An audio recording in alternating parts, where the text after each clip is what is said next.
এতগুলো চুনো মাছ কোথায় ধরা হলো? আর দেখো এই চুনো মাছের ভিতরে ছোট ছোট চিংড়ি মাছও কিন্তু রয়েছে। তো বন্ধুরা সকালবেলায় উঠে সবার জন্য বসে দিয়েছি চা, আর কালকে রাতে কিছু রুটি বেঁচে গেছিল, তো সেগুলোকে গরম করছিলাম। আগে আমি চা বানাতে পারতাম না, এখানটায় এসে কিন্তু আমি চা বানাতে শিখে গেছি, তাই সবার জন্য চাটা বসে দিয়েছি। আর এদিকে দেখো রুটিটাও হয়ে গেছে। তো চলো সবাইকে চা আর রুটিটা তাড়াতাড়ি করে দিয়ে আসি। চা আর রুটি খেয়ে সবাই চলে এসছে পুকুর পাড়ে। কালকের ভিডিওতে তোমাদের দেখিয়েছিলাম মেশিন বসিয়ে জলটা কমিয়ে নেওয়া হচ্ছিল, কারণ আজকে পুকুর থেকে সব মাছ ধরে নেওয়া হবে। তো এদিকে দেখো বন্ধুরা পুকুরে কত কত চুনো মাছ পড়েছে, তো সেগুলো মা আমাকে ধরে দিচ্ছিল আর আমি সেগুলো তুলে এনে উপরে রাখছিলাম। ওই দেখো পুকুরে তিনজন দাদু আর বাবা মিলে জাল টানছিল। যতগুলো চুনো মাছ পড়েছিল সবগুলো কিন্তু একটা জায়গায় রেখেছিলাম, আর এই চুনো মাছের ভেতরে কিছু চিংড়ি মাছও ছিল, সবগুলো কিন্তু জ্যান্ত ছিল, তাই কিভাবে লাফাচ্ছিল দেখো মাছগুলো। শুধু যে চুনো মাছ পড়েছে তা কিন্তু নয়, অনেক কিন্তু বড় মাছও পড়েছে। আর সেই বড় মাছগুলো কোথায় রেখেছি সেটা তো তোমাদের একটু পরে দেখাবো।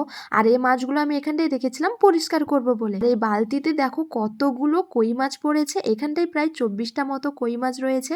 আর মা এদিকে কত বড় একটা শোল মাছ এনে রাখলো দেখো। আর যতগুলো বড় মাছ ছিল সেগুলো আর একটা পুকুরে এই মশারির ভিতরে রেখেছে। বড় বড় মাছগুলো অনেকগুলোই পড়েছিল, তো বাড়িতে এত মাছ কি হবে, তাই এখানটায় রেখেছে। এগুলো কালকে সকালবেলায় নিয়ে যাবে বিক্রি করার জন্য। মাছ থেকে নোংরা পরিষ্কার করতে করতে ফেলে দিয়ে এখানটায় এসেছিলাম তোমাদেরকে দেখাবো বলে বড় মাছগুলো কোথায় রয়েছে। এদিকে আমার হাতটা দেখো কিভাবে কাদা হয়ে রয়েছে।